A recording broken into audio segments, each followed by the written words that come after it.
কোনো অন্যায়, বিশৃঙ্খলা, বোমাবাজি, সন্ত্রাসবাদ, টেরোরিজম এগুলোর সাথে ইসলামের কোনো সম্পর্ক নেই। শান্তির ধর্ম। এজন্য আল্লাহ তাআলা ফাসাদ সৃষ্টিকারীদেরকে পছন্দ করেন।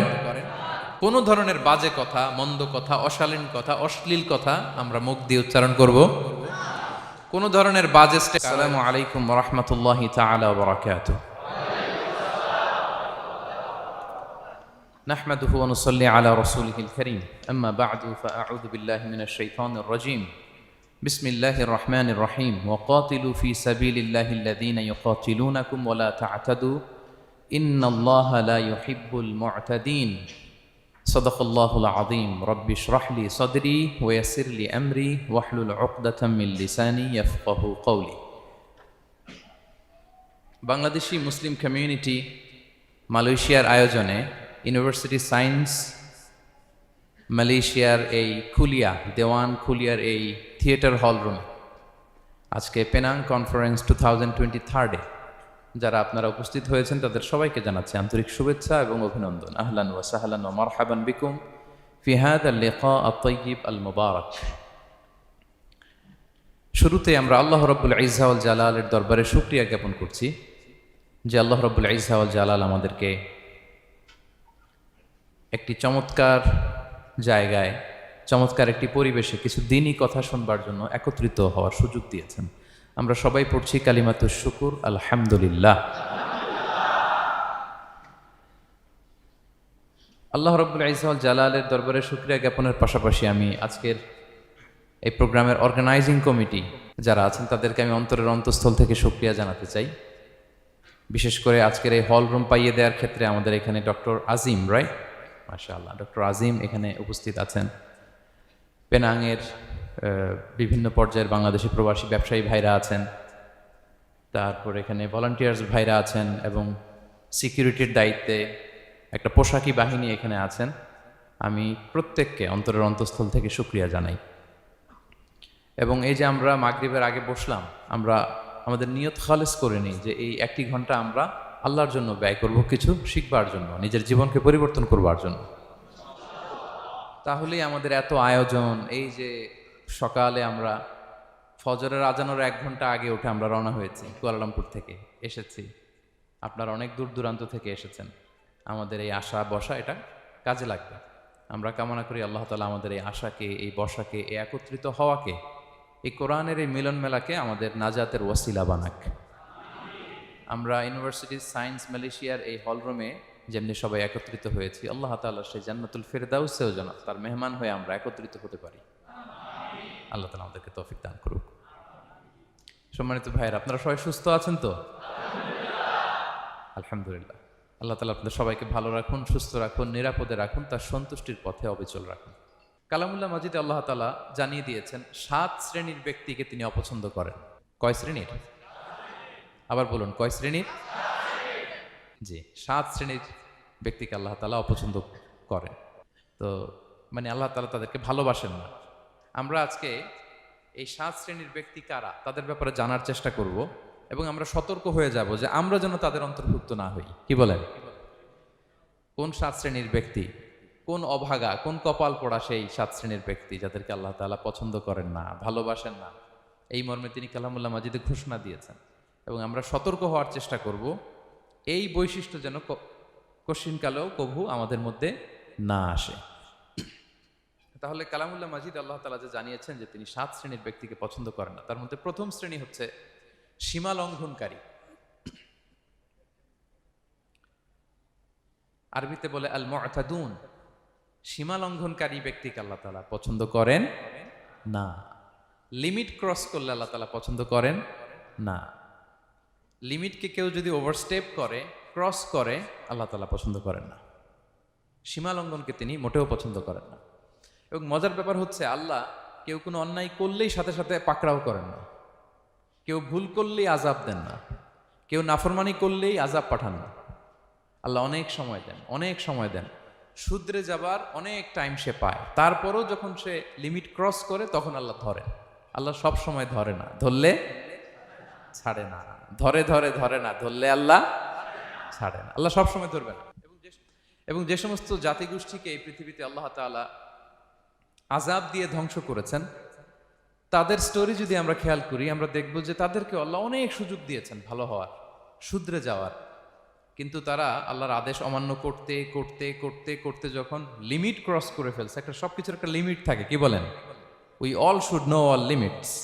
আপনাকে জানতে হবে যে আপনি কতটুকু পর্যন্ত করতে পারবেন, কতটুকু আপনার সীমানা। You should know your limit. এই লিমিটটা আপনার জানতে হবে। তারা যখন লিমিট ক্রস করেছে, আল্লাহ আযাব দিয়েছে। আপনারা সামুদ জাতির নাম শুনেছেন? তাদের কাছে আল্লাহ তাআলা একজন নবী পাঠিয়েছিলেন, নাম হচ্ছে সালেহ আলাইহিস সালাম। আল্লাহ নবী সালেহ আলাইহিস সালাম, তিনি তাদেরকে দাওয়াত দিলেন যে হে আমার জাতিগোষ্ঠীর লোকেরা, এক আল্লাহর ইবাদত করো। তারা অবাধ্য হলো। তিনি সত্যের পথে আহ্বান করলেন, তারা এই কথা শুনলো না। একটার পর একটা আল্লাহর পায়গাম আসে, তারা অবাধ্য হয়, তারা অবাধ্য হয়, তারা আল্লাহ তাআলার আদেশকে মানে না। সবশেষে সামুদ গোত্র, তারা আবার খুব শক্তিশালী ছিল। তারা পাহাড় কেটে আর্কিটেকচার করে ডিজাইন করে কিভাবে আবাসন তৈরি করতে হয় পাহাড়ি এলাকায়, মাউন্টেইন এলাকায় কিভাবে আবাসন তৈরি করতে হয়, এটার ব্যাপারে এক্সপার্ট ছিল।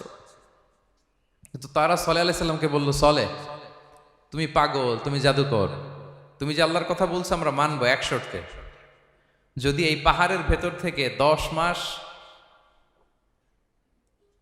গর্ভধারিণী একটা উট যদি বের করে আনতে পারো, এমন একটা শি ক্যামেল উট যদি বের করে আনতে পারো, যেই ওটের পেটের ভেতরে একটা বাচ্চা থাকবে এবং ওটটা পাহাড় থেকে বের হয়েই বাচ্চা ভূমিষ্ঠ করবে, এরপরে ওটের দুধ যেন আমরা খেতে পারি, তুমি যদি এটা দেখাইতে পারো তাইলে বুঝবো তুমি সত্য নবী।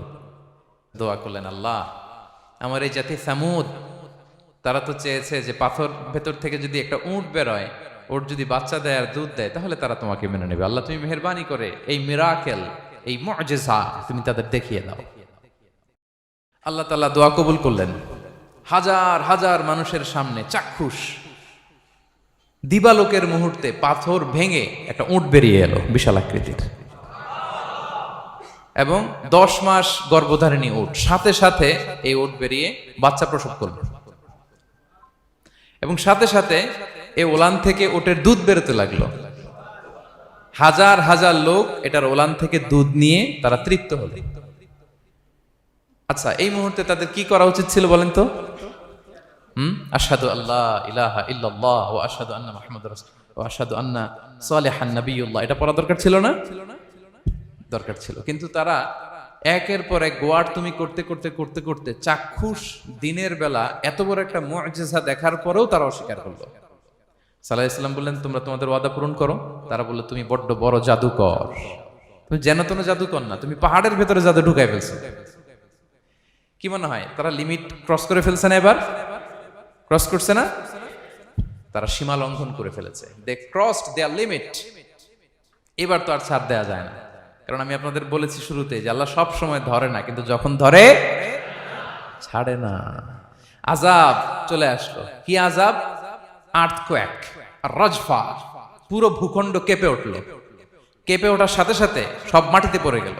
2 নাম্বার আসলো সাউন্ড ওয়েভ, শব্দ নিনাদ, প্রচন্ড শব্দ তরঙ্গ। জিবরাইল আলাইহিস সালাম ওই এলাকার উপরে এসে এমন জোরে এক চিৎকার মারলেন, ওই চিৎকারে সামুদ গোত্রের প্রতিটি লোক কানের পর্দা ফেটে মুহূর্তের মধ্যে লাশ হয়ে জমিনে পড়ে রইল। Because they cross their limit. তারা তাদের লিমিট ক্রস করেছে। আর যারা লিমিট ক্রস করে, যারা সীমা লঙ্ঘন করে, তাদেরকে আল্লাহ তাআলা পছন্দ করেন না। আপনারা লূত আলাইহিস সালামের নাম শুনেছেন? উনি আল্লাহর একজন নবী ছিলেন। ওনাকে আল্লাহ তাআলা জর্ডান, বর্তমানে যে জর্ডান দেশ আছে, সেখানে পাঠিয়েছিলেন। একটা কমিউনিটি ছিল সাদুম কমিউনিটি। ওই সাদুম কমিউনিটিতে তিনি এসেছিলেন। তিনিও দাওয়াত দিলেন, ইয়া কওমি ইবুদুল্লাহ মা লাকুম মিন ইলাহিন গায়রু, হে আমার কওমের লোকেরা, আল্লাহর ইবাদত করো, আল্লাহকে মেনে নাও। ওরা অস্বীকৃতি জানালো। সত্যের পথে আহ্বান করলেন, অস্বীকৃতি জানালো। ওরা, ওদের পাশ দিয়ে ক্যারাভেন যেত, কাফেলার লোকেরা ডাকাতি করত। ডাকাতির শাস্তির ব্যাপারে তিনি ভয় দেখালেন। তারা নিবৃত্ত হলো না। এমনকি তারা সমলিঙ্গের প্রতি যৌন আকর্ষণ বোধ করতো। নাউযুবিল্লাহ। হোমোসেক্সুয়ালিটি। এখন একটা গ্রুপ আছে দেখবেন, যে রংধনু নিয়ে মিষ্টি মিষ্টি কথা শোনায় বিশ্বব্যাপী। তাদের সাইন হচ্ছে রংধনু, রেইনবো। তারা ছেলেতে ছেলেতে বিয়ে, মেয়েতে মেয়েতে বিয়ে, এটাকে প্রমোট করে। নাউযুবিল্লাহ মিন যালিক। আমাদের এই মুসলিম সমাজে যেন এই আবর্জনা প্রবেশ করতে না পারে, আমাদেরকে সচেতন থাকতে হবে, ঠিক কিনা? তো এই সাদুম কমিউনিটির একটা বদ অভ্যাস ছিল, তারা ছেলেতে ছেলেতে বিয়ে করত, পুরুষে পুরুষে। আল্লাহ নবী লূত আলাইহিস সালাম তাদেরকে বুঝালেন যে পৃথিবীতে কেউ এই পাপ কাজ করেনি। প্রাণীদের মধ্য থেকেও একটা পুরুষ প্রাণীর প্রতি আকৃষ্ট হয় না। তোমরা আশরাফুল মাখলুকাত হয়ে কিভাবে এই কাজ করো? তোমরা থামো। তিনি নানা ভাবে হৃদয় নিংড়ানো ভাষা দিয়ে দাওয়াত দিলেন, কিন্তু তারা মানল না। তারা এই পাপ কাজ করতেই লাগলো। আল্লাহ তাআলা ফেরেশতা পাঠিয়েছিলেন ওনার কাছে পুরুষের আকৃতিতে। তারা এই আল্লাহর পাঠানো ফেরেশতাদের সাথে এই অপকর্ম করার প্ল্যান করেছিল। তারা মনে করেছিল সাধারণ মানুষ, আসলে এগুলো ছিল কি? আল্লাহর ফেরেশতা। তো আল্লাহর ফেরেশতার সাথে যেহেতু এরকম পাপ কাজের চিন্তা করেছে, তার মানে দে ক্রস দেয়ার লিমিট। কি বলেন? সীমা লঙ্ঘন করে ফেলছে। আযাব, পানিশমেন্ট তাদের জন্য অবধারিত হয়েছে। আল্লাহ তাআলা শাস্তি দিলেন। কি শাস্তি দিলেন? সিম্পল। জিবরাইল আলাইহিস সালাম এসে পুরো শহরটাকে উঠাইয়া উল্টায় ফেলে দিলেন। আল জাযাউ মিন জিনসিল আমাল, যে যেরকম পাপ করে তার শাস্তি এরকম। ওরাও স্বাভাবিক মানুষের যে নেচার, এটার উল্টায় ফেলছে। কি বলেন? পুরুষ আকৃষ্ট হবে, সেক্সুয়াল অ্যাট্রাকশন ফিল করবে নারীর প্রতি, নারী পুরুষের প্রতি। এই যে নেচারকে উল্টাইছে না, আল্লাহকে তোদের শহরটারে উল্টাই দিলাম। জিবরাইল আলাইহিস সালাম এসে পুরো সাদুম শহরটাকে আকাশে উঠিয়ে একটা আছাড় মারলেন, আপসাইড ডাউন। উপরের অংশ চলে গেল নিচে, সব মাটির অতল গহ্বরে। ফাজআলনা আলিয়াহা সাফিলাহা ওয়া আমতারনা আলাইহিম মিন সিজারাতিন মিন সিজিলিম মানদুদ। আল্লাহ বললেন উপরের অংশ নিচে নিয়ে নিলাম, পুরো শহরটারে উল্টে দিলাম, আর পাথর বৃষ্টি বর্ষণ করলাম, সব শেষ। ওই জায়গাটা আজও আছে, ওইটা জর্ডান এবং ইসরায়েলের সীমান্তে। এটাকে এখন বলে মৃত সাগর, আল বাহরুল মাইয়িত আরবিতে, ইংরেজিতে বলে ডেড সি। কি সি? Dead sea. মৃত সাগর কেন? কারণ ওখানে কোনো প্রাণী জন্মায় না। ওই সাগরে কোনো মাছ নাই, কোনো ব্যাঙ নাই, এমনকি কোনো শ্যাওলাও নাই। গজবের জায়গা। লবণের density at least 10 times more than the natural sea. সাধারণ সাগরের পানিতেই তো কত লবণ, আমরা মুখে নিলে রাখতে পারি এত লবণ। ওইটার চেয়ে কমপক্ষে 10 গুণ বেশি লবণাক্ত। গজবের জায়গা, আযাবের জায়গা। এবং আযাব কেন এসেছে? They cross their limit.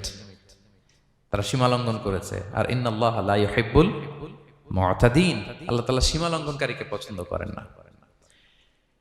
আরেকজন নবীর কথা বলে এই পয়েন্টটা শেষ করি। মুসা আলাইহিস সালাম, ফেরাউনের হেদায়েতের জন্য আল্লাহ তাআলা মুসা আলাইহিস সালামকে পাঠিয়েছিলেন।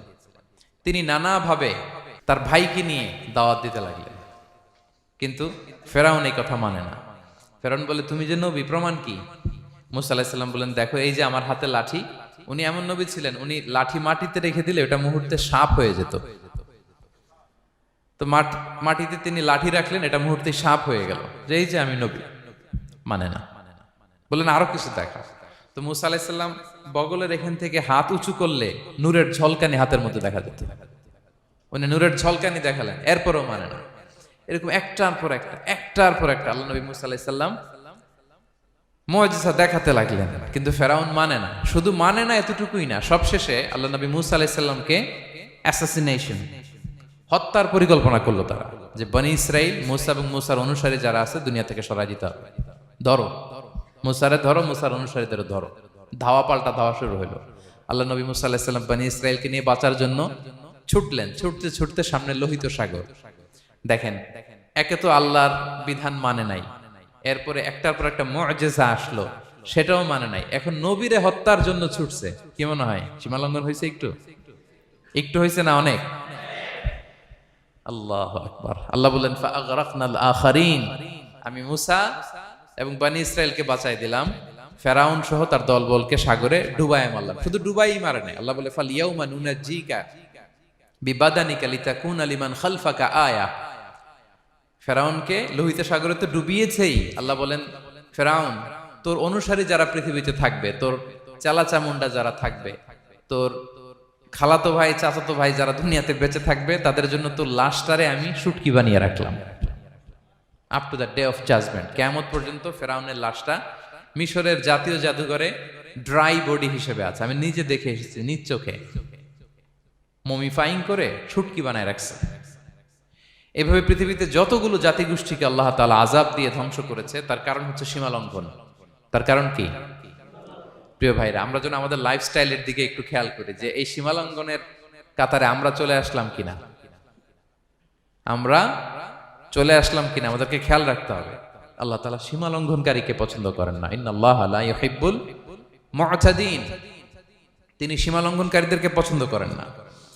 এমনকি রাসূলুল্লাহ সাল্লাল্লাহু আলাইহি ওয়াসাল্লামের বায়োগ্রাফি যদি আমরা খেয়াল করি, আমরা দেখব যে তিনি যখন যুদ্ধের জন্য অভিযান পরিচালনা করতেন, দল পাঠাতেন, সেনাবাহিনী পাঠাতেন, তখন তাদেরকে বলতেন, খবরদার যুদ্ধের ময়দানে সীমালঙ্ঘন করো না, সীমালঙ্ঘন করো না, খবরদার।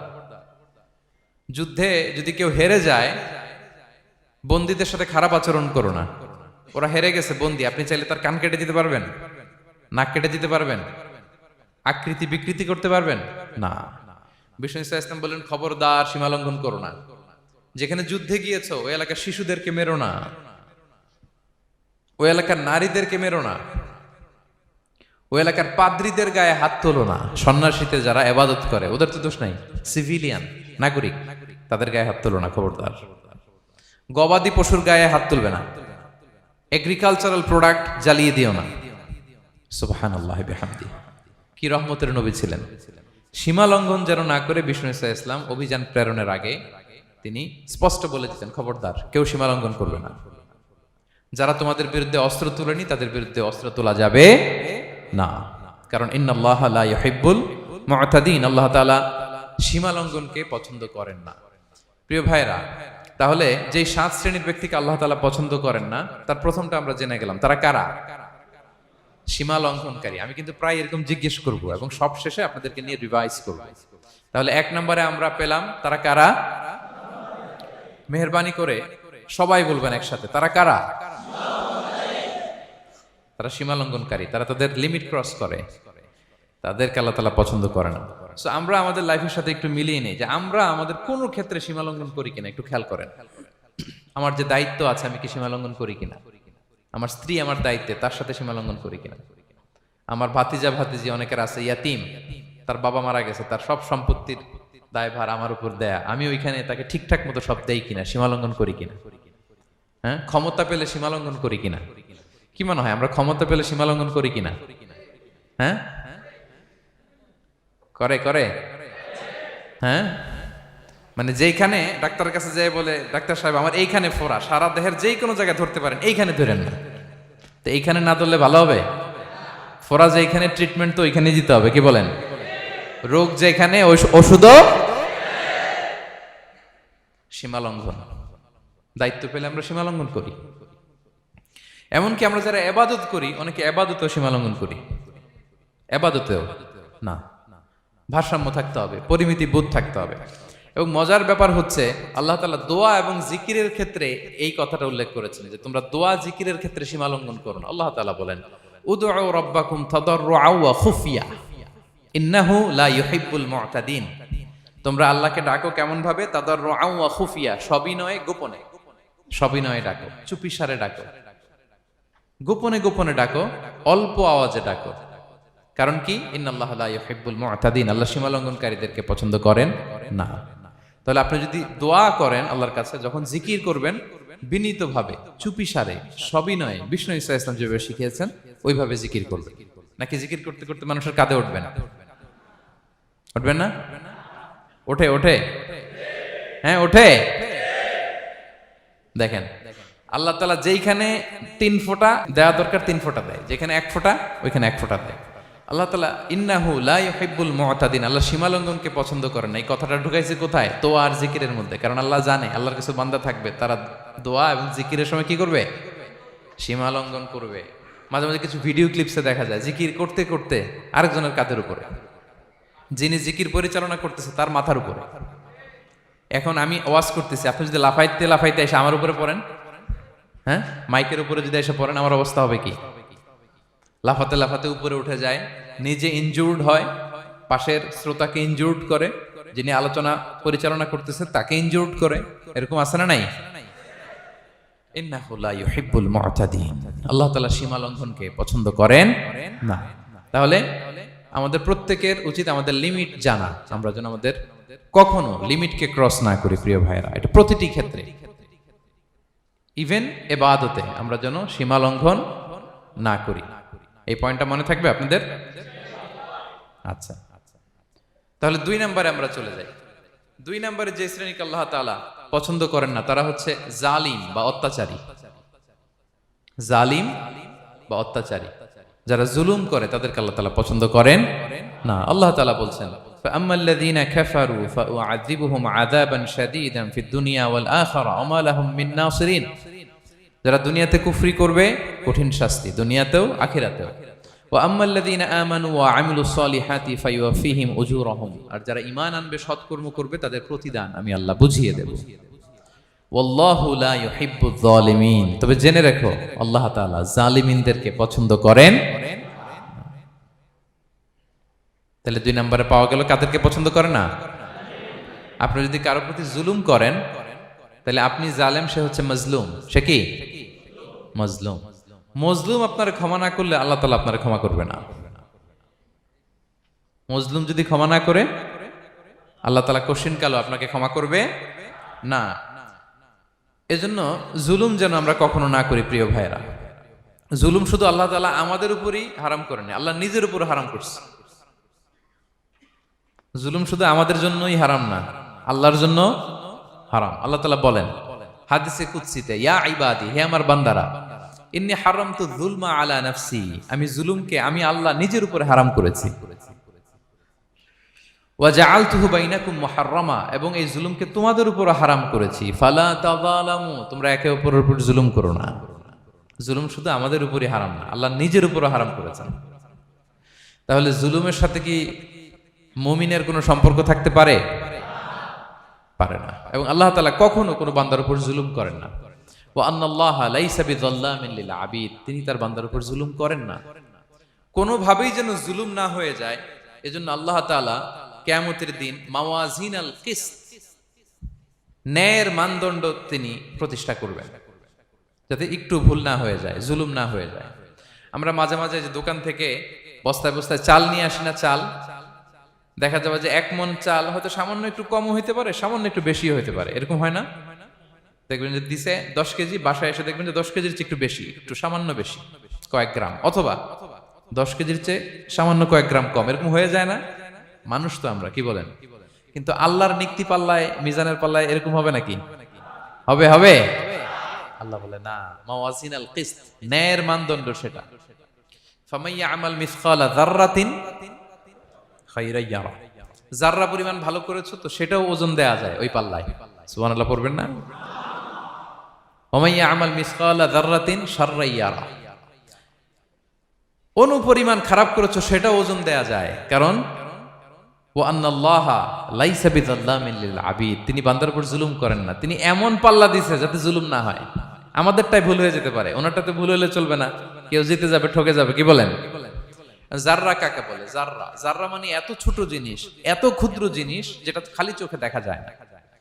বাংলাদেশের উদাহরণ দিলে বুঝতে পারবেন ভালো। বাংলাদেশের শীতের সিজনের কথা মনে আছে আপনাদের? না মালয়েশিয়া এসে সব খাই ফেলাইছেন? হ্যাঁ, মালয়েশিয়া তো সারা বছর গরম, সারা বছর বৃষ্টি, শীত হয় না। তো বাংলাদেশের শীতের সিজনে টিনের ঘর যাদের থাকে, মনে আছে কিনা জানি না আপনাদের, ওই টিনের চালে যদি ছিদ্র থাকে, শীতের দিন টিনের চালে যদি ছিদ্র থাকে, তাহলে মাঝে মাঝে দেখবেন ওই চিকন ছিদ্রটা দিয়ে সূর্যের একটা আলো ঘরের ভিতরে ঢুকে। মনে পড়ে? টিনের চালের ছিদ্র, চিকন এই ছিদ্রটা দিয়ে সূর্যের একটা চিকন রশ্মি নিচে পড়ে।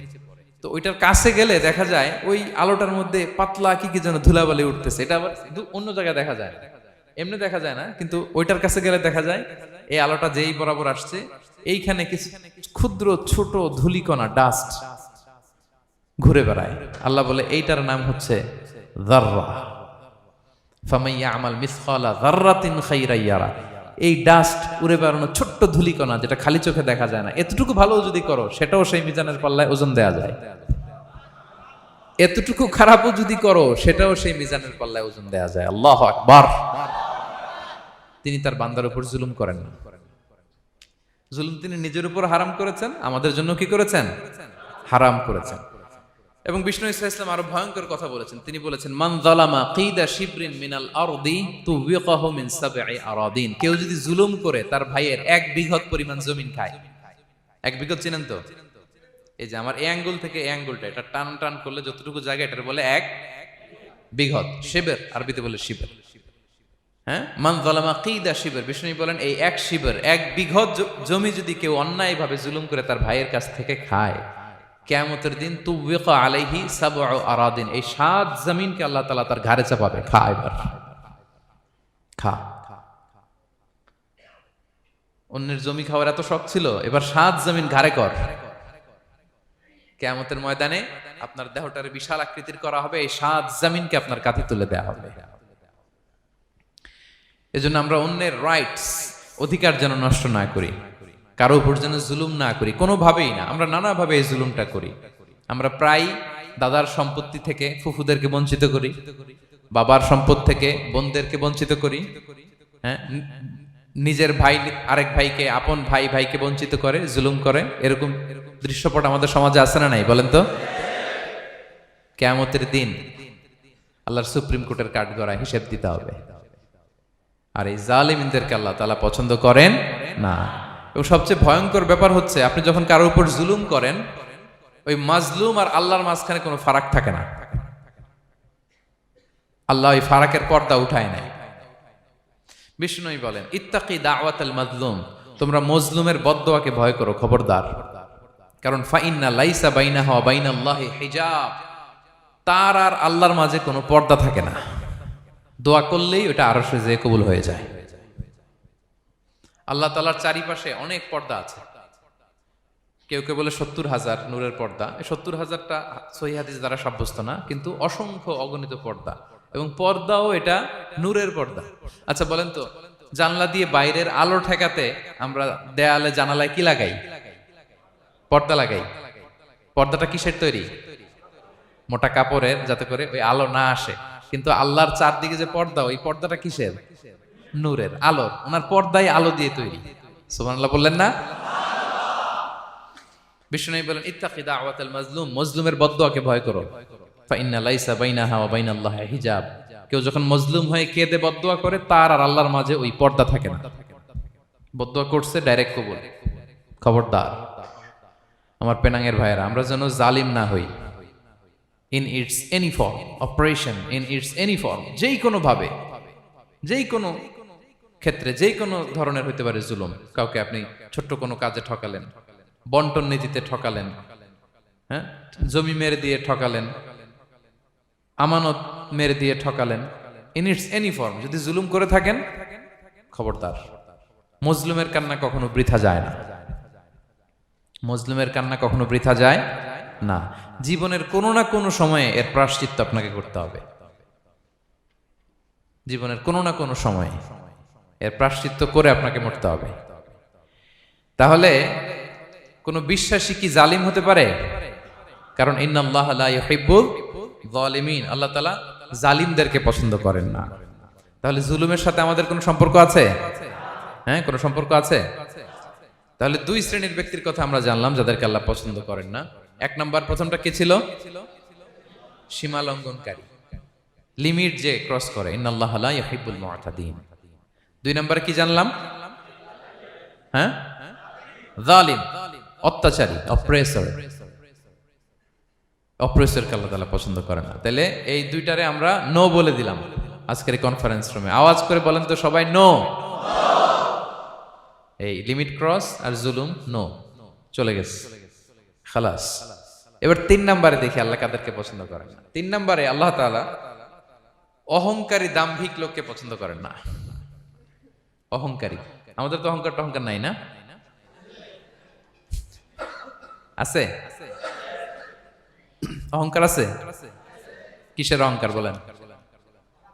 টাকার, আর ক্ষমতার, আর সৌন্দর্যের, আর হ্যাঁ পাওয়ার, সোশ্যাল পাওয়ার, এই যে অহংকার, অহংকারের খাঁচা থেকে মুক্ত রাখো আমাদেরকে তুমি প্রভু হয়ে, পড়েন আমিন। এটা একটা ভয়ঙ্কর খাঁচা। আচ্ছা, অহংকার করার আমাদের আছে কি বলেন তো? কিছুই নেই। আল্লাহ বলে ওয়া খুলিকাল ইনসানু দাঈফা, তোমাদেরকে আমি দুর্বল করে তৈরি করছি। আমরা দুর্বল, শুধু দুর্বল না, দুর্বলের ঘরের দুর্বল। আমার বাপ ছিল দুর্বল, আমার দাদা ছিল দুর্বল, আমরা 14 গোষ্ঠী কি? হাল আতা আলাল ইনসানি হিনুম মিনাদ দাহরি লাম ইয়াকুন শাইআম মাযকুরা। আল্লাহ বলেন একটা সময় ছিল উল্লেখ করার মতো তোমার কিছুই ছিল না।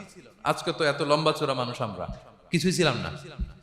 আমার বর্তমানে বয়স চলে 36, 37। তা আজ থেকে 37 বছর আগে আমি কি ছিলাম? আমার অস্তিত্বই ছিল না, আমার কোনো নাম ছিল না, আমার কোনো গ্রাম ছিল না, আমার কোনো অ্যাড্রেস ছিল না, আমার কোনো পরিচিতি ছিল না।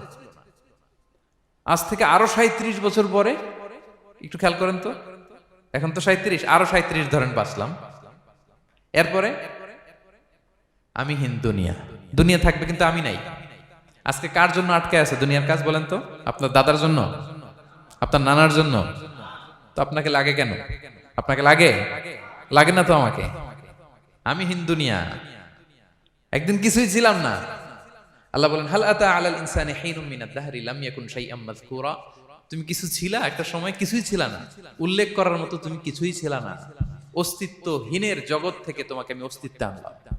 তোমার বাবার পৃষ্ঠদেশ থেকে তোমার মায়ের গর্ভাশয়ে আমি তোমাকে ফেললাম। সেখানে আমি আল্লাহ তোমাকে একটু একটু করে তিলে তিলে বড় করলাম। 9 মাস 10 মাস পরে মায়ের পেট থেকে দুনিয়াতে তুমি আসলে। দেখেন তো দুনিয়ায় আসার পরে আমাদের অবস্থাটা কি? কাপড় নাই, চোপন নাই, এভাবে চলে আসছি। আসার পরে কেউ যদি মুখে খাবার তুলে দেয় তাইলে খাইতে পারি, হ্যাঁ, তাও লিকুইড খাবার, এদিক দিয়ে দিলে এদিক দিয়ে পড়ে যায়, খালি মুছতে হয়। মেহমান একজন এসে আদর করে কোলে নিচে পেশাব করে দিছি ভরাইয়া, আছে না নাই? হয়েছে না, হয়েছে না এরকম? আদর করে একটা কোলে নিছেন, এখনই না ডায়াপার আসছে মিয়া। আজ থেকে 10 বছর আগে এগুলো ছিল নাকি? প্যাম্পাস ডায়াপার ছিল, এই কাঁথা টাতা নিয়ে কোলে নেওয়া লাগতো, এরপরে দিছে ওদিক দিয়ে জামা টামা ভিজে শেষ। ইভেন রাসূল সাল্লাল্লাহু আলাইহি ওয়াসাল্লামের কোলে এরকম বাচ্চারা পেশাব করে দিছে, এরকম হাদিস আছে। আদর করে মায়েরা বাবারা আসলেই তো তার বাচ্চাকে রাসূল সাল্লাল্লাহু আলাইহি ওয়াসাল্লাম কোলে দিতেন, পেশাব করে দিতেন। তো কার কোলে উঠছে এটাও জানি না, পেশাব করে ভরাই দিচ্ছে। পেশাব পায়খানা করে শয়লাভ। লিকুইড দিলে খেতে পারি, শক্ত কিছু খেতে পারি না। এই তো আমি, এই তো আমার ক্ষমতা। একজন যে বললেন ক্ষমতার অহংকার, এই তো ক্ষমতাটা তো এতটুকু। এরপরে যখন জোয়ান হয়েছে, এখন তো জোয়ান, এখানে একটা ভূমিকম্প হইলে কি অবস্থা হবে বলেন তো জোয়ানদের? হ্যাঁ, কাঁপতে কাঁপতে সব শেষ। একটা ভূমিকম্প, একটা তুফান হলে ওটার বিরুদ্ধে দাঁড়াতে পারি না। একটা তুফান, রাস্তায় টায়ার পাংচার হলে লাফ দিয়ে উঠি। ক্ষমতা আমার, আমার নাকি ক্ষমতার অহংকার। কি দুর্বল আমরা, হ্যাঁ? কুকুর আমাদেরকে কামড় দিলে আমরা কুকুরের কামড়ও দিতে পারি না, ঠিক কিনা? মশা যে কামড়ায়, এটা ধরতে না পারলে কিছু করতে পারি? কামড় মাইরা দিছে দৌড়। বল্লা পোকা আইসা যদি কামড় দিয়ে দৌড় দিয়ে কিছু করতে পারেন? তো কিসের কিসের ক্ষমতা আপনার? এরপর আবার যদি 70-80 বছর হায়াত পাই, আবার আগের মতো যেখানে বসি ওইখানেই ডাইরেক্ট, আছে না নাই? বয়স যখন 80 হয়ে যায় আর থাকে শরীরের কন্ট্রোল, আবার যেখানে বসে ওইখানেই পেশাব পায়খানা। খাবার দিলে খাইতে পারি, পিঠটা বাঁকা হয়ে কুজু হয়ে গেছে, এর নাকি আবার অহংকার। সাজে অহংকার, সাজে অহংকার, সাজে একজনের। আওয়াজ করে বলতে হবে তিনি কে? 3 নম্বরে অহংকার, দাম্ভিককে আল্লাহ পছন্দ করেন না। প্রিয় ভাইরা, আল্লাহ বলেন কারুনের ঘটনাকে আল্লাহ এখানে এনেছেন। আল্লাহ বলেন ইন্না কারুনা কানা মিন কওমি মূসা। কারুন ছিল মুসা আলাইহিস সালামের কওমের লোক, মুসা আলাইহিস সালামের কাজিন ছিল মূলত। কারুন নামে একজন সম্পদশালী ছিল। মিশরের রাজধানী কায়রো থেকে 100 কিলো দূরে ফাইয়ুম নামে একটা জেলা আছে, ওখানে তার বাড়ি ঘর। আমি দেখে এসেছি, কয়েকবার গিয়েছে। তো ফাবাগা আলাইহিম, সে মানুষের উপর চড়াও হলো। ওয়া আতাইনাহু মিনাল কুনুজি মা ইন্না মাফাতিহাহু লাতানু বিল উসবাতি উলিল কুওয়া। আল্লাহ বলেন এই কারণকে আমি এত সম্পদ দিয়েছি, এত বেশি ছিল তার সম্পদ, সম্পদগুলো যে সে আলমারির ভিতরে রাখতো, ওই আলমারির যে চাবি হইতো, এই চাবিগুলোরে ওজন করার জন্য, কাঁধে নেওয়ার জন্য 10 জন পেশি শক্তি পুরুষ লাগতো। আলমারি রাখার জন্য না, কি রাখার জন্য? আলমারি ভর্তি যে সোনা দানা গহনা, ওইটা হচ্ছে চাবি। ওই চাবিগুলা বহন করতে একদল পেশি পুরুষ লাগতো, এত সম্পদ। তো তাকে এলাকার লোকেরা বলেছিল খলালাহু কওমুহু লা তাফরাহ, হে কারণ তুমি গর্ব করো না। কারণ তাকে বলছিল মুসা আলাইহিস সালাম যাকাত দাও, সে বলতেছে আমি যাকাত দিব কেন, এই সম্পদ তো আমার। ইন্নামা উতিতুহু আলা ইলমিন ইনদি, আমি আমার বুদ্ধি খাটায় এই সম্পদ কামাইছি, আমার সম্পদ আমি খাবো, আমি যাকাত দিব কেন। আল্লাহ বলেন ইন্নাল্লাহা লা ইউহিব্বুল ফারিহিন, কারণ তুমি অহংকার করলে আমি আল্লাহ অহংকারকে বরদাস্ত করি না, অহংকারীদেরকে আমি আল্লাহ পছন্দ করি না। আমি অহংকারকে পছন্দ করি না, অহংকারকে আল্লাহ তাআলা পছন্দ করেন না। কি হয়েছিল কারণের নসিবে? আল্লাহ বলেন ফাখাসাফনা বিহি ওয়া বিদারিহিল আরদ ফামা কানা লাহু মিন ফিআতি ইয়ানসুরুনাহু মিন দুনিল্লাহ ওয়া মা কানা মিনাল মুনতাসিরিন। আল্লাহ বলেন সে যখন অহংকার দেখালো, আমি কারুনকে আর কারুনের সব সম্পদ মাটির ভেতরে দাবিয়ে দিলাম, মুহূর্তেই দাবিয়ে দিলাম। সহিহ বুখারীতে এসেছে ইয়াতাজালজালু ফিল আরদ, প্রতিদিন 1 বিঘত করে কারুন জমিনের ভিতরে যেতেই থাকবে, যেতেই থাকবে, যেতেই থাকবে কিয়ামতের আগ পর্যন্ত। আল্লাহু আকবার। কারণ অহংকার করেছিল। আল্লাহ বলে আমি অহংকারীদের পছন্দ করি না। সূরা লুকমানে আল্লাহ বললেন ওয়ালা তুসাইর খাদ্দাকা লিন্নাস, মানুষ থেকে মুখ ফিরিও না। ওয়ালা তামশি ফিল আরদা মারাহা, জমিনে অহংকার ভরে হেঁটো না। ইন্নাল্লাহা লা ইউহিব্বু কুল্লা মুখতালিন ফখুর, আল্লাহ তাআলা অহংকারীদেরকে, দাম্ভিকদেরকে পছন্দ করেন না। এই যে আমি বলছি যে 7 শ্রেণীর লোককে আল্লাহ পছন্দ করেন না, এটা আমার মন গড়া বানানো কথা না। প্রতিটি কথার পেছনে কোরআনের যুক্তি আছে।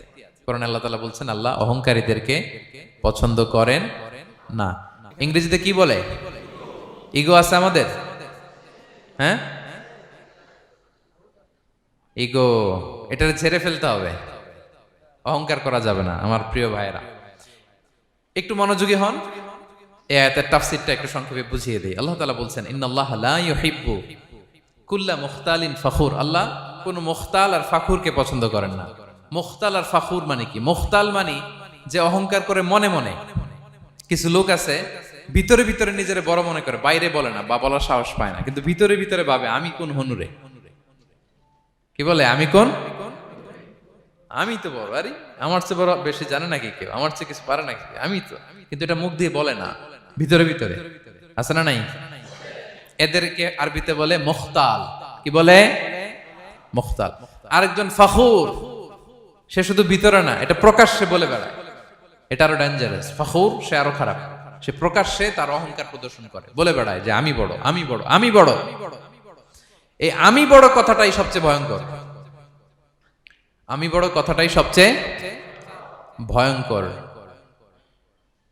নিজে যাকে বড় বলে বড় সে, লোকে যাকে বড় বলে বড় সে হয়। আমার প্রিয় পেনাঙ্গের ভাইয়েরা, নিজেকে বড় মনে করা এটা শয়তানের স্বভাব। কার স্বভাব? বিনয়ী হওয়া এটা নবীদের স্বভাব। আল্লাহ তাআলা ফেরেশতাদেরকে বলেছিলেন উসজুদু লি আদম, তোমরা আদমকে সিজদা দাও। ফাসাজাদাল মালাইকা কুল্লুহুম, সবাই সিজদা দিল ইল্লা ইবলিস, কে ছাড়া? ইবলিস ছাড়া। সে নিজেকে বড় মনে করেছিল, শয়তান। কিভাবে? সে লজিক খাটাইলো আল্লাহর সাথে। সে লজিক দিয়ে আল্লাহর বলে আল্লাহ ক্বালা আনা খায়রুম মিনহু, আল্লাহ আমি কেন সিজদা দেব, আমি তো আদমের চেয়ে শ্রেষ্ঠ, আমি বড়। আল্লাহ বলতেছে তুমি বড়, কেমনে বড়? শয়তান বলে খালাকতানি মিন নার, আপনি আমারে বানাইছেন কি দিয়ে? আগুন দিয়ে। ওয়া খালাকতাহু মিন তিন, আর আদমকে বানিয়েছেন মাটি দিয়ে। কি দিয়ে? মাটি দিয়ে। আগুনের ধর্ম দাউ দাউ করে উপরের দিকে কি করে? ওঠে, আর মাটি ঢিলা রেখে দিলে নিচে পড়ে যায়। তো সে যুক্তি দিয়ে বলতেছে আল্লাহ ঊর্ধ্বগামী কোন জিনিস তো নিম্নগামী কোন জিনিসের কাছে মাথা নোয়াতে পারে? যুক্তি। মনে রাখবেন যুক্তি সব জায়গায় খাটে। আপনার অফিসের যে বস, মালয়েশিয়ান ভাষায় বসরে কি বলেন আপনারা? ওকে, তোকে। এই আপনার তোকের সামনে যে আপনি লজিক খাটাইলে হবে? বস যেটা বলে ওইটাই ফাইনাল। তো আল্লাহ তাআলা আদেশ করেছিলেন সেজদা করার, সে সেজদা করলেই ভালো করতো, কিন্তু সে যুক্তি দিল আল্লাহ আমি শ্রেষ্ঠ, তাকে বানাইছেন মাটি দিয়ে, আমারে বানাইছেন আগুন দিয়ে, আমি কেন মাথা নত করব, আমি বড়। আমি বড় বলার সাথে সাথে দৃশ্যপট পাল্টায় গেল। আল্লাহ বলে বের হ,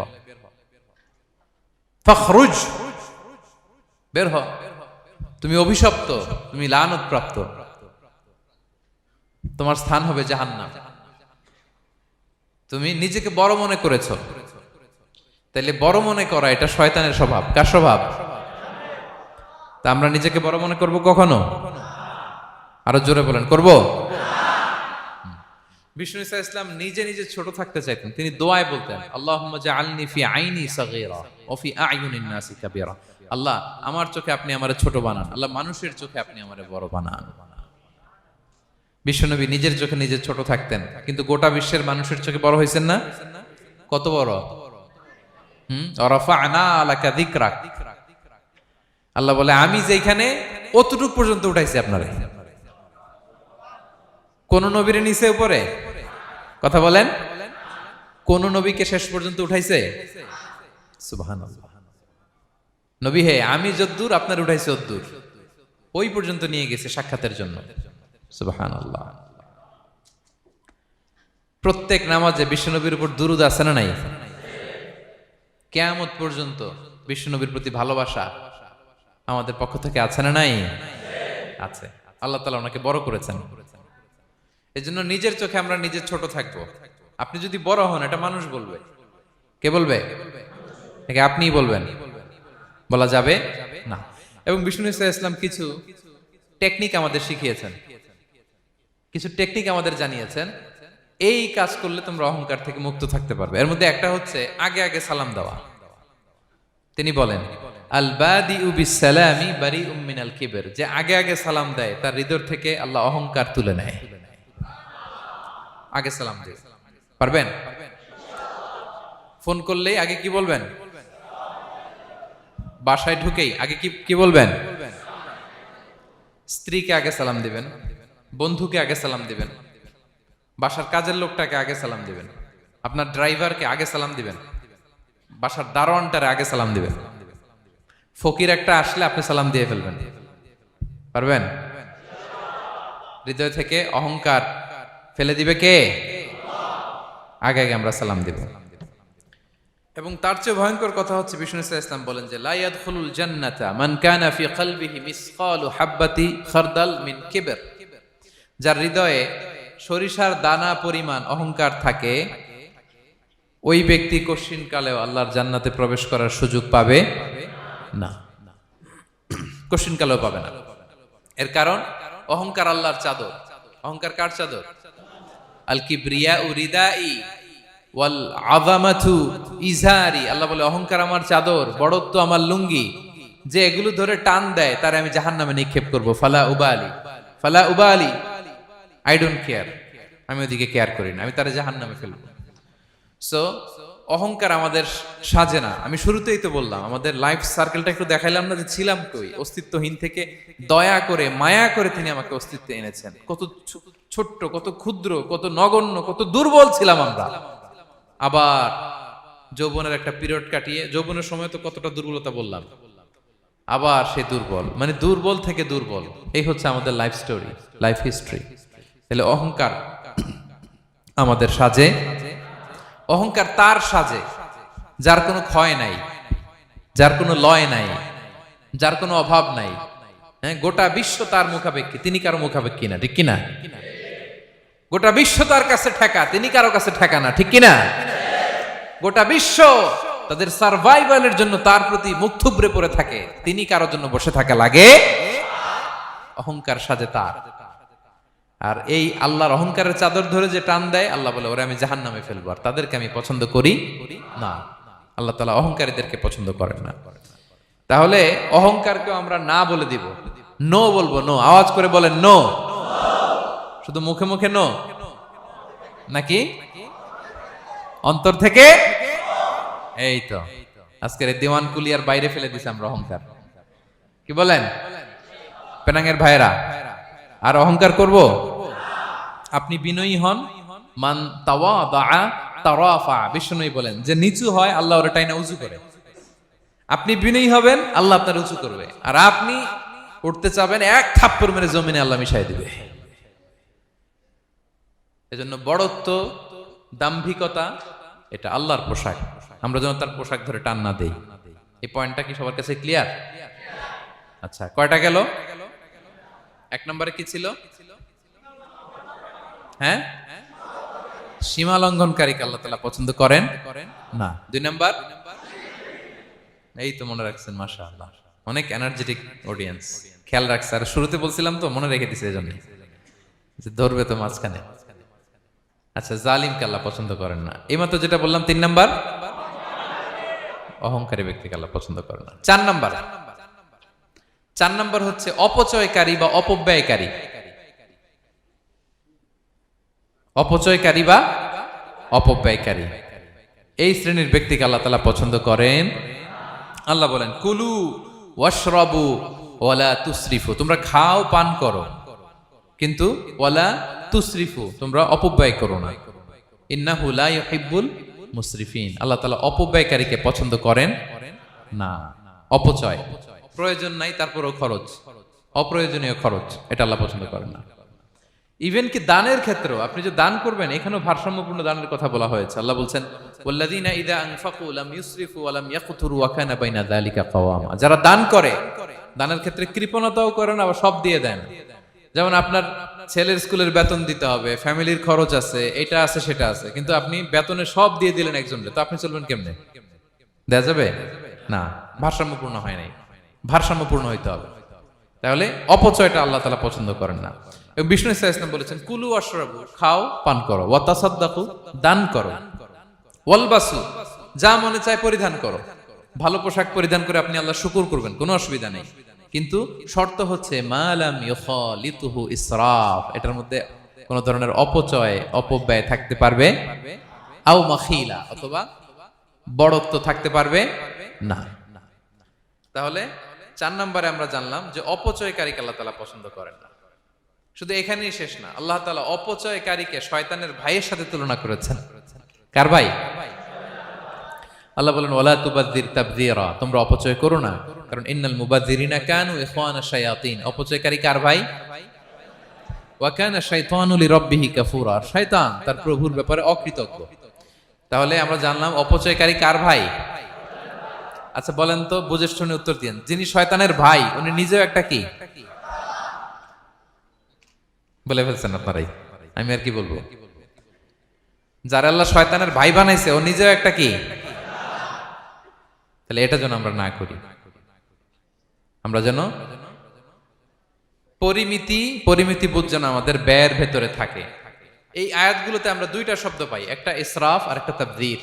ইন্নাল্লাহা লা ইউহিব্বুল মুসরিফিন, আর জায়গা ওয়ালা তুবাযযির তাবযীরা, দুটোই হারাম পেনাঙ্গের ভাইয়েরা।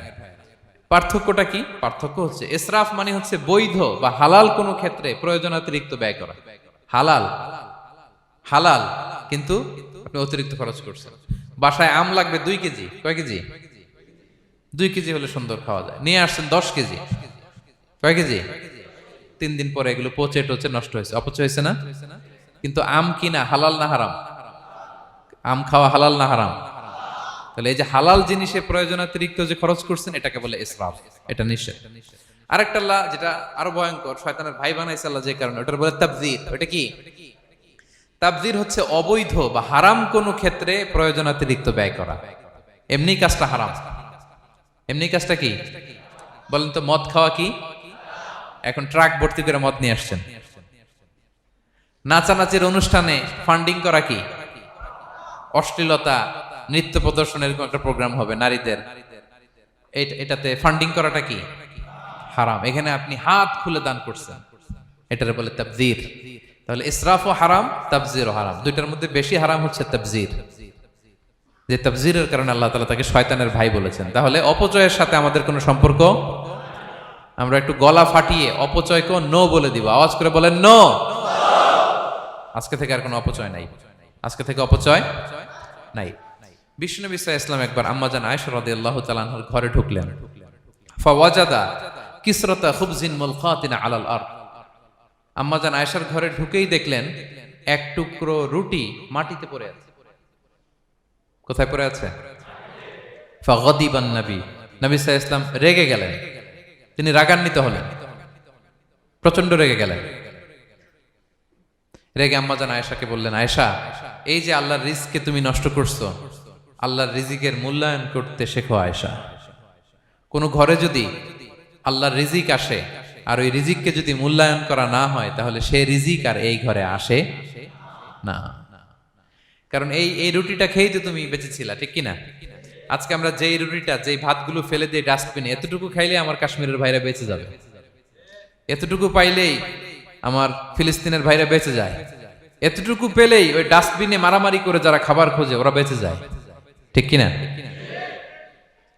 এজন্য বিষ্ণু ইসলাম রেগে গেলেন। বিষ্ণু সবসময় রাখতেন না, রেগে বললেন, আয়েশা, আল্লাহর নেয়ামতের কদর করো। তোমার ঘরে রিজিক আসলে ওটার যদি মর্যাদা না দাও, এই রিজিক তোমার ঘরে আর ঢুকবে না। নট নেসেসারি শুধু খাবারের ক্ষেত্রে, যে কোনো ক্ষেত্রে অপচয় যেন না হয়, অপব্যয় যেন না হয়। আমরা অনেক সময় করে ফেলি, খেতে বসলে অনেক খাবার নিয়ে ফেলি, অর্ডার করতে গেলে দোকানে অনেক অর্ডার করে ফেলি, রেস্টুরেন্টে, কিন্তু এই খাবারগুলো নষ্ট করা যাবে না। ডাস্টবিনে যেন না যায় আপনার কারণে। আপনি কি করবেন? লেফট ওভার ফুড সাথে করে বঙ্গুজে নিয়ে আসবেন। আপনারা তো বঙ্গুজ বলেন নাকি? পেনাঙ্গে কি বলে? বঙ্কুজ।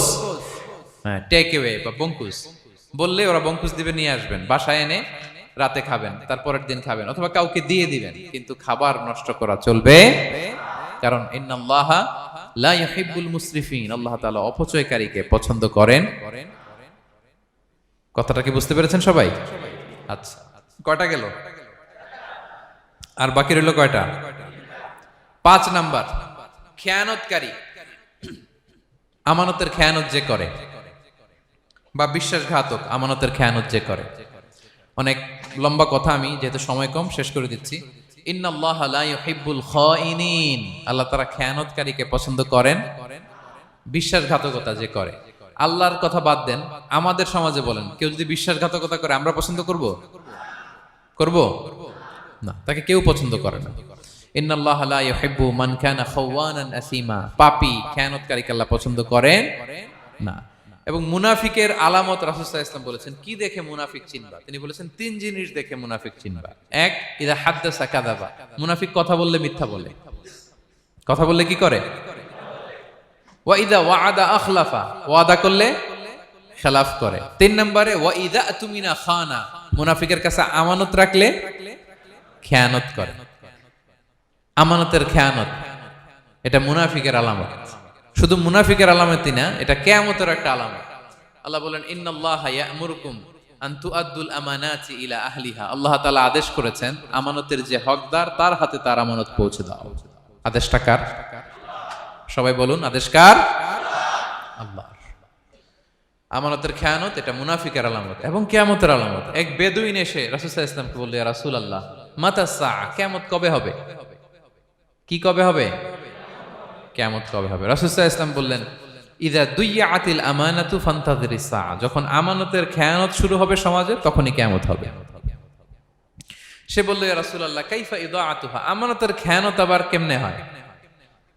সহজ সরল মানুষ, আমানতের খেয়ানত হয় কেমনে? বিষ্ণু বললেন, ইযা উসিদাল আমরু ইলা গায়রি আহলিহি ফান্তাযিরিস সাআ, যে লোক যেই কাজের যোগ্য নয় তাকে যখন সেই কাজে বসিয়ে দেয়া হবে, তখনই কিয়ামত হয়ে যাবে। এখন এটা আছে না নাই সমাজে? বলেন। হ্যাঁ, যে যেই কাজের যোগ্য না সেই কাজ সে পায় না। সবাই বলেন তো, যে যেই চেয়ারে বসার যোগ্যতা রাখে না, ওই চেয়ারে সে বসে কি বসে না? নেতা হওয়ার যোগ্যতা নাই, নেতা হয়ে গেছে। পদের যোগ্যতা নাই, পদ পেয়ে গেছে। চাকরির যোগ্যতা নাই, ওই যে উপর থেকে ফোন আসছে, ফোনের ঠেলায় চাকরি হয়ে গেছে। দেশেরও 12টা বেজে গেছে। এইভাবেই আমানতের খেয়ানত হয়। প্রিয় ভাইরা, আমানত ব্যাপারটা অনেক বড়। অনেকে মনে করে, আপনারা কি বোরিং হয়ে যাচ্ছেন? আর অল্প, আর ম্যাক্সিমাম 10 মিনিট। প্রিয় ভাইরা, আমানত এই ব্যাপারটা অনেক বড়। অনেকে মনে করে, একজন আমার কাছে একটা মোবাইল রেখে গেছে, বলছে, ভাই এই মোবাইলটা আগামী সপ্তাহে এসে নিয়ে যাবো। তো অনেকে মনে এইটাই শুধু আমানত, অনেক ভালো। বা 10,000 রিঙ্গিট রেখে বলল, 3 দিন পরে এসে আমি টাকাটা তোমার কাছ থেকে নিব।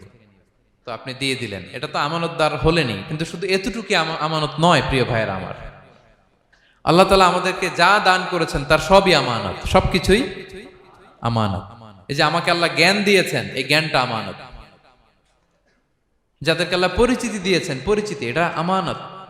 আমার অর্থ, আমার সন্তান, আমার ক্ষমতা, আল্লাহর দেয়া প্রতিটি নিয়ামতি আমানত। এবং এই আমানতের ব্যাপারে আল্লাহ তাআলা জিজ্ঞেস করবেন। আপনি একটা প্রতিষ্ঠানের প্রধান, এই প্রতিষ্ঠান আপনার কাছে আমানত।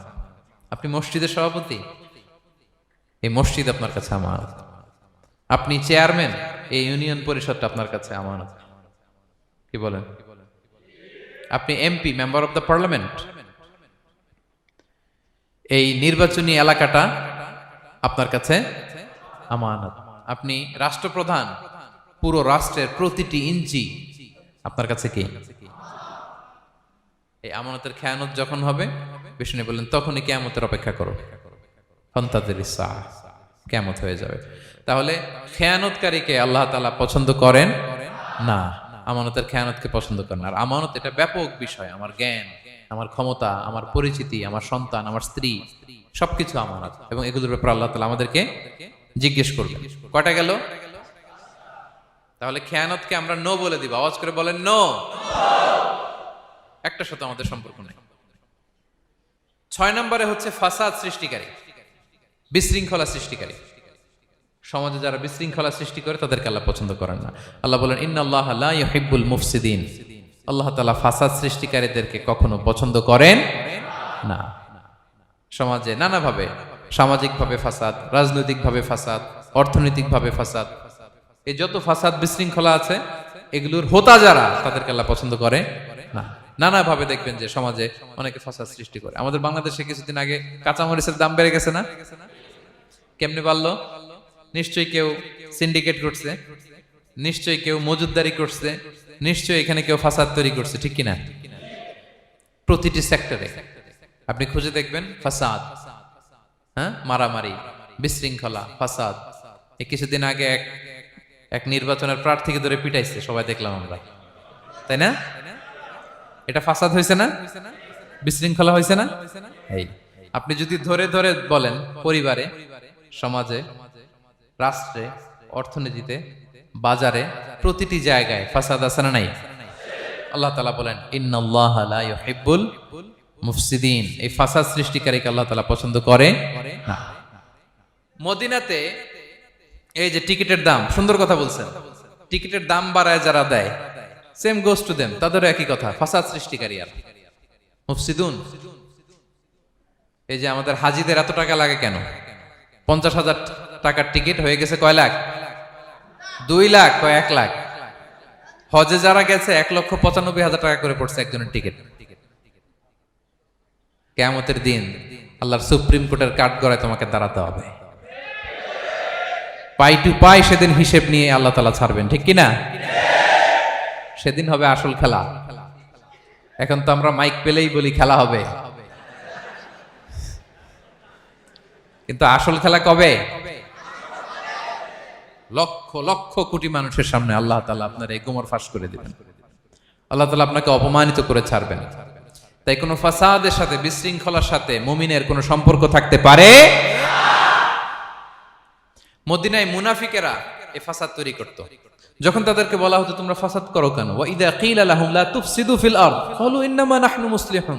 তারা বলতো আরে ফাসাদ কে, আমরাই তো ভালো মানুষ, আমরাই তো ভালো মানুষ, আমরাই তো ভালো কাজ করি। আল্লাহ বলে না, আলা ইন্নাহুম হুমুল মুফসিদুনা ওয়ালাকিন লা ইয়াশউরুন। ওরাই ফাসাদ সৃষ্টিকারী, ওরাই ফাসাদ সৃষ্টিকারী, ওরাই সমাজে বিশৃঙ্খলা সৃষ্টিকারী। ওদের ভেতরে এক, বাইরে আরেক, তার নাম মুনাফিক, ঠিক কিনা? মুনাফিকের সহজ সংজ্ঞা কি জানেন? ভিতরে লালন করে একটা, অনুভূতি বা ভাবে একটা, কিন্তু মুখ দিয়ে বলে, তার মানে ভেতরে এক, বাইরে আরেক, তার নাম দুই মুখ সাপেরা। এদিকে যায় বলে আপনার লগে আছে, আপনি খুব ভালো, ওদিকে যায় বলে আরে না না, উনি কি, উনি তো খুব খারাপ মানুষ, আপনি অনেক সবচেয়ে ভালো, আমি আপনার সাথে আছি। এরকম ডাকাইতে আছে না নাই? দুমুখ সাপ, ডাবল স্ট্যান্ডার্ড, নেহি এদার নেহি ওদার, দারমিয়ান মে সাদার বাদার, ডানেও না বায়েও না, মাঝখানে সদর বদর। বুঝেন? দুই নৌকার মধ্যে দুই পা দিছিলেন কখনো?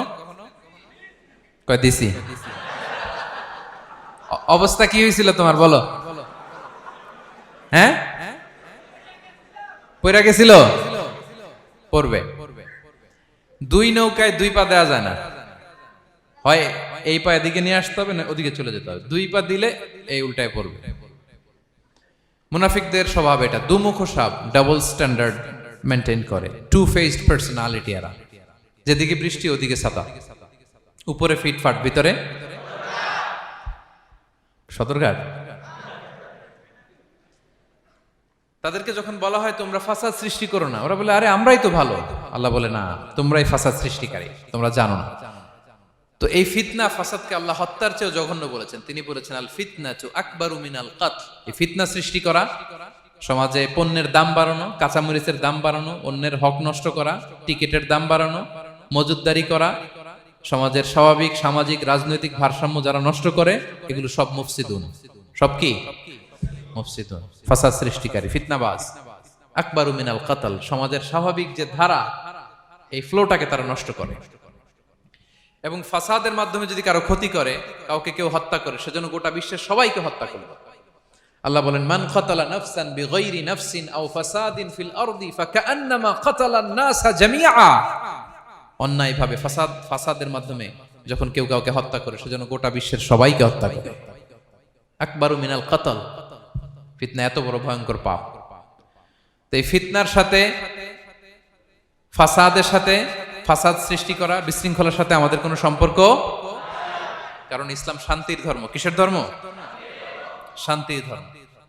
কোনো অন্যায়, বিশৃঙ্খলা, বোমাবাজি, সন্ত্রাসবাদ, টেরোরিজম, এগুলোর সাথে ইসলামের কোনো সম্পর্ক, শান্তির ধর্ম। এজন্য আল্লাহ তাআলা ফাসাদ সৃষ্টিকারীদেরকে পছন্দ করেন। কয়টা গেল? সব শেষ হচ্ছে মন্দ কথার প্রচারক। আমার ভাইয়েরা, কি কথা? কোন ধরনের বাজে কথা, মন্দ কথা, অশালীন কথা, অশ্লীল কথা আমরা মুখ দিয়ে উচ্চারণ করব। কোন ধরনের বাজে স্ট্যাটাস, মন্দ স্ট্যাটাস, অশালীন স্ট্যাটাস আমরা ফেসবুকে দিব? কারো এরকম অশালীন স্ট্যাটাস শেয়ার দিব? নেভার, কখনো দিব না। আল্লাহ পছন্দ করেন। আল্লাহ বলেন লা ইউহিব্বুল্লাহুল জাহরা বিসসুই মিনাল কওলি ইল্লা মান যুলিম ওয়া কানা আল্লাহু সামিআন আলিমা। কোন খারাপ কথা কেউ প্রকাশ করবে, পাবলিক করবে, ওপেনলি বলে বেড়াবে, এটা আল্লাহ পছন্দ করে না। কিন্তু সে যদি মাজলুম হয় সেটা ভিন্ন কথা। কোন ধরনের অশ্লীল কথা, অশালীন কথা মুমিনের মুখ দিয়ে বেরোতে পারে? রাসূল সাল্লাল্লাহু আলাইহি ওয়াসাল্লামের ব্যাপারে দেখেন, আনাস রাদিয়াল্লাহু কি বলেন? তিনি বলেন লাম ইয়াকুনিন নাবিয়্যু সাল্লাল্লাহু আলাইহি ওয়াসাল্লাম সাব্বাবান। বিষ্ণু সাল্লাল্লাহু আলাইহি ওয়াসাল্লাম মুখ দিয়ে কোনোদিন কাউরে বকা দেয় নাই, গালি দেয় নাই। ওয়ালা ফাহাশান, আমার নবী কখনো তার জবান মোবারক দিয়ে অশালীন কথা বলেন নাই। ওয়ালা লাআনান, কাউকে লানত তিনি করেন নাই। সুবহানাল্লাহ পড়েন। তো সেই নবীর উম্মত হয়ে আমরা কোনো খারাপ কথা বলবো? অশালীন কথা? একসাথে বন্ধুরা যখন বসেন আড্ডা দিতে, যে অনেকে অশ্লীল কথা বলে ফেলে, আছে না নাই? বন্ধুরা কি বলেন আপনারা? Cowan Cowan Cowan. তো এই যে একসাথে বসতে যে অনেক সময় অশালীন, অশ্লীল কথাবার্তা অনেকে বলে ফেলে, এদেরকে আল্লাহ তাআলা পছন্দ করে না। এই জাতীয় কথা যেন আমাদের মুখ দিয়ে কখনো বের না হয়। এবং অশ্লীলতার প্রচার যারা সমাজে ঘটায়, আল্লাহ বলে তাদেরকে দুনিয়াতেও আমি লাঞ্ছিত করব, শাস্তি দেব, আখিরাতেও দেব। আল্লাহ তাআলা বলছেন ইন্নাল্লাযীনা ইউহিব্বুনা আন তাশিআল ফাহিশাতু ফিল্লাযীনা আমানু লাহুম আযাবুন আলীম ফিদ দুনিয়া ওয়াল আখিরাহ। যারা চায় মুমিনদের মাঝে অশ্লীলতা ছড়িয়ে পড়ুক, তাদেরকে দুনিয়া আখিরাতে আমি লাঞ্ছিত করে ছাড়ব। দুনিয়ায় লাঞ্ছিত, আখিরাতেও লাঞ্ছিত। দুনিয়াতেও আযাব, আখিরাতেও। এজন্য অশ্লীলতার সাথে আমাদের কোনো সম্পর্ক নাই। আমরা কোনো অশ্লীল কথা যেন আমরা না বলি। এখন অশ্লীলতার সয়লাভ, নাটকের নামে, সিনেমার নামে, বিনোদনের নামে, আছে না নাই? এই যে ডিভাইস, হ্যাঁ, সয়লাভ, আপনি ঢুকবেন আর বেরোতে পারবেন না, এমন ভাবে আপনাকে এঙ্গেজ করে রাখবে। এগুলোর সাথে মুমিনের কোনো সম্পর্ক আছে না। মুমিন যেটাই করবে ওটা হালাল পন্থায় করবে, ঠিক কিনা? তাই কোনো অশ্লীলতাকে আমরা শেয়ার দিব না। সোশ্যাল মিডিয়ায় কোনো অশ্লীল ভিডিও দেখবো না, শেয়ারও দিব না। কোনো অশ্লীল নাটক, সিনেমা এগুলো আমরা দেখবো না। দিনকে দিন এটা এমন ভাবে গ্রাস করতেছে, আমাদের সমাজটাকে শেষ করে ফেলতেছে এক এক নামে। পত্রপত্রিকা আমরা দেখি এখন নতুন কি আসছে, ওটিটি প্ল্যাটফর্ম। এরপরে কি আসছে, ওয়েব সিরিজ, আছে না নাই? গত কিছুদিন আগে আমি সোশ্যাল মিডিয়া দেখলাম বিভিন্ন জনে স্ট্যাটাস দিচ্ছে তৈ তৈ তৈ তৈ তৈ, বয়াম পাখি কই। তো আমি ভাবছি হয়তো কোনো বিখ্যাত কবির কবিতা শেয়ার দিচ্ছি। আমি পরে সার্চ দিয়ে দেখি সর্বনাশ, একটা ইন্টারভিউ দেখলাম একজন, এটা নাকি কোন একটা ওয়েব সিরিজ বা মুভি এই জাতীয় কিছু একটা। তো দেখেন, কবিতার নামে, গানের নামে, সাহিত্যের নামে, সংস্কৃতির নামে, এন্টারটেইনমেন্টের নামে, বিনোদনের নামে এ অশ্লীলতার শয়লাভ, ঠিক কিনা? এই অশ্লীলতার সাথে আমাদের কোনো সম্পর্ক আছে? আমরা যেন মুখ দিয়ে উচ্চারণ না করি এগুলো, ঠিক কিনা? বিষ্ণু বলেন, ইন্নাল আবদা লা ইয়াতাকাল্লামু বিল কালিমাতি মা ইয়াতাবায়ানু ফিহা ইয়াজিল্লু বিহা ইলান নার আবাআদা মিম্মা বাইনাল মাশরিক ওয়াল মাগরিব। বান্দা অনেক সময় মুখ দিয়ে এমন কথা মুখ ফসকে বলে ফেলে, এটা যে কত ভয়ঙ্কর, এটা যে তার জাহান্নামে নিক্ষেপ করবে সে কল্পনাও করতে পারে না। আপনার একটা কথা থেকে আপনি জাহান্নামের অধিবাসী হতে পারেন। এই জন্য সোশ্যাল মিডিয়া ব্যবহারের ক্ষেত্রে আমরা সাবধান। যে কোনো ধরনের গুজব, মিথ্যা কথা, হক্স নিউজ, অশ্লীলতা, স্ক্যান্ডাল, এগুলোর সাথে আমাদের কোনো সম্পর্ক নাই। আমরা সব সময় যেন শালীনতার মধ্যে থাকি, সত্যের পক্ষে থাকি। কথা বুঝতে পেরেছেন? তাহলে কয় শ্রেণীর ব্যক্তিকে আল্লাহ পছন্দ করেন না? 1 নম্বরে সীমা লঙ্ঘনকারী, 2 নম্বরে জালিম, 3 নম্বরে অহংকারী, 4 নম্বর অপচয়কারী, 5 নম্বর খেয়ানতকারী, আমানতের খেয়ানত, 6 নম্বর ফাসাদ সৃষ্টিকারী, 7 নম্বর মন্দ কথা, অশ্লীল কথার যে প্রচার করে। এগুলো যারা করে এদের সাথে আমাদের কোনো সম্পর্ক, এই 7 শ্রেণীর লোককে আল্লাহ তাআলা অপছন্দ করেন। এগুলো কি আমাদের জীবনে থাকবে? এগুলো আমরা কি শুধু হল রুম থেকে বের করে দিব না পুরো জীবন থেকে? পারা যাবে? পারা যাবে?